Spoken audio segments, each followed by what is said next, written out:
Olá, pessoal! Hoje, para escrever melhor, veremos o conceito de rotacismo, que trata do uso do som chamado R caipira.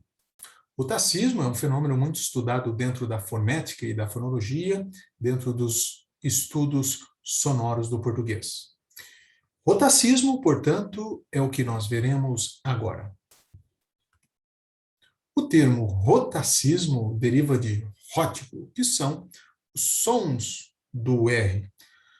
O R, no português, ele pode ser pronunciado de diversas maneiras. E um desses sons, um som muito característico, é o chamado R caipira, que dentro da fonética articulatória é chamado retroflexo, som retroflexo, porque a fonação ocorre por meio da curvatura da língua, retro, virar para trás, e flexo vem de flexão, então é uma curvatura para trás da língua ao fazer a fonação, ao produzir esse som, o R caipira, por isso que ele é chamado de retroflexo.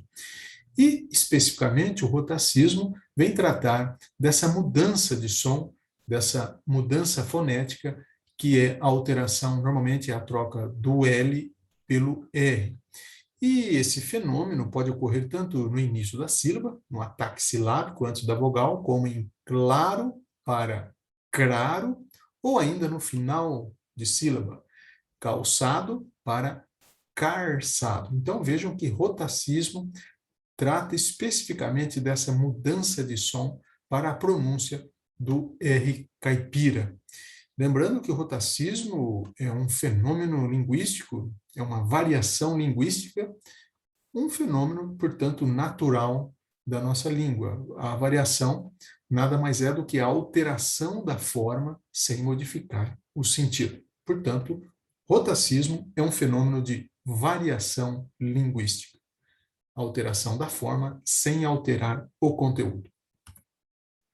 Aqui outros exemplos de rotacismo, ou seja, a troca de som, especificamente aí no caso do L pelo R. Alface para arface. Almoço, armoço. Aluguel, aluguer.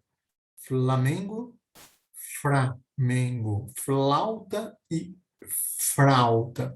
Vejam que há uma pronúncia bem acentuada desse R como um som retroflexo com a curvatura da língua para trás, ficando aí o chamado R caipira. Ar.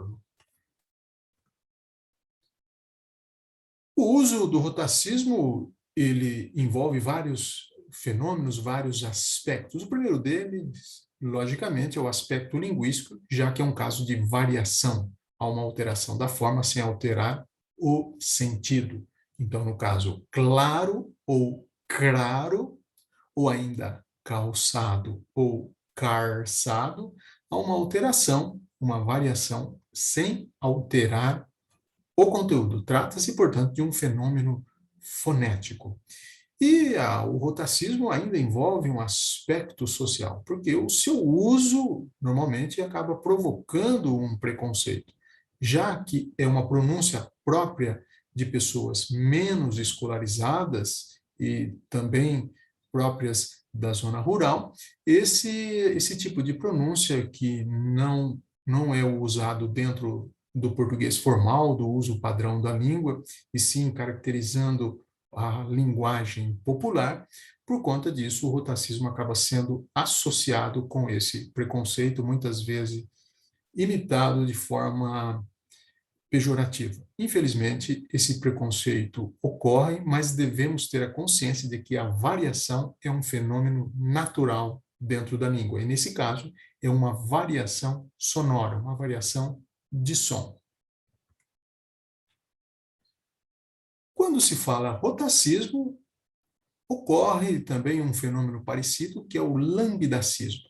Enquanto o rotacismo é a troca de um som pelo R caipira, como solto para sordo, o lambidacismo é o contrário, quando há a troca de um som pelo L. E aqui a gente se lembra da fala do Cebolinha, lambidacismo vem de lambda, né, que é a letra do alfabeto grego, essa representação do L. Então, por exemplo, nesses casos, nós temos caro para calo, marmita para malmita, prato, plato.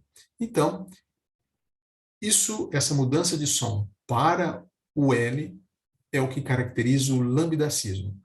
Exatamente o contrário do rotacismo, quando nós temos aí a troca do som do L pelo R, pelo uso do R caipira. Resumindo, o rotacismo é a troca de som, um fenômeno fonético, a troca de um som pelo uso do R caipira. E aqui alguns exemplos, novamente, claro para claro, caldo para cardo.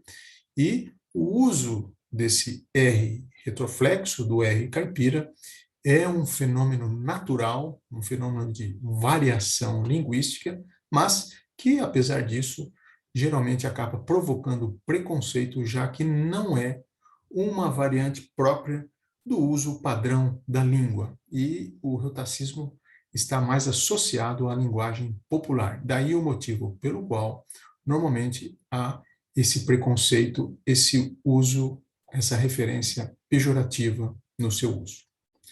É isso, pessoal. E bons estudos.